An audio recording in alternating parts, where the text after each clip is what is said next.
that the implications of the new technologies, especially again, artificial intelligence and bioengineering, it undermines the very most basic assumptions of the liberal order about human free will, about individualism, about these basic slogans that the customer is always right, the voter knows best. The new technologies really undermine these assumptions. The crucial point is what happens when an outside system, an outside algorithm knows you better than you know yourself, knows how you feel, can predict your emotions, can manipulate your emotions, can predict your decisions, your choices, can make choices on your behalf. And this is true of the marketplace, where a corporation knows your choices better than you, and can again predict and also manipulate your choices.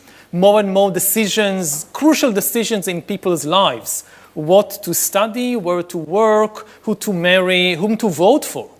There is an algorithm out there that can tell you better than what you can tell yourself what to do. And then people think it can never happen.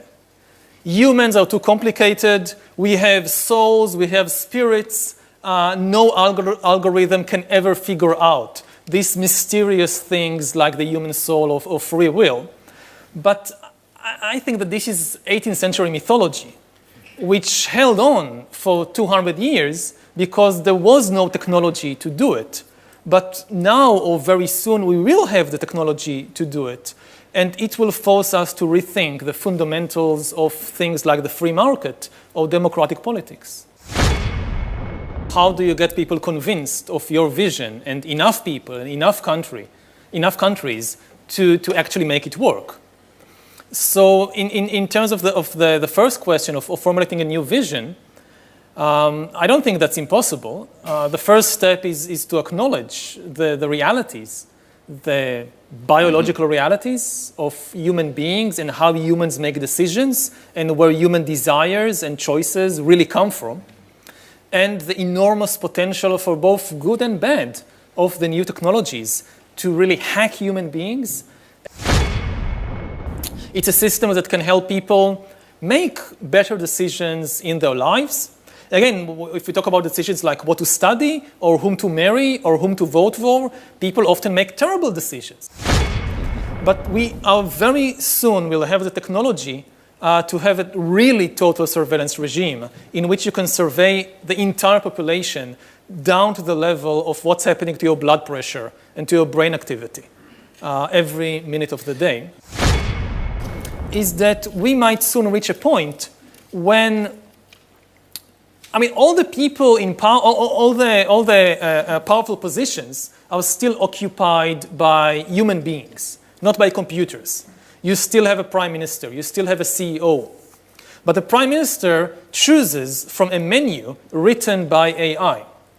For instance, the financial system is likely to become so complicated within the next 20 or 30 years and so fast-moving that no human being, we already now are in a position when the percentage of humans who can honestly say they understand the global financial market is minuscule.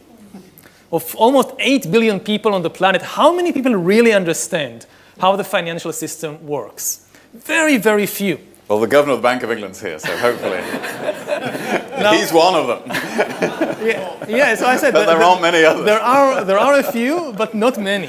Now, envision a situation in 20 or 30 years when the system is so complicated and so fast-moving that no human being is really able to understand it. The technology will, on the one hand, make it possible to start enhancing and upgrading humans, and on the other hand, especially the rise of AI, will make more and more humans economically unnecessary, useless, and therefore also politically powerless.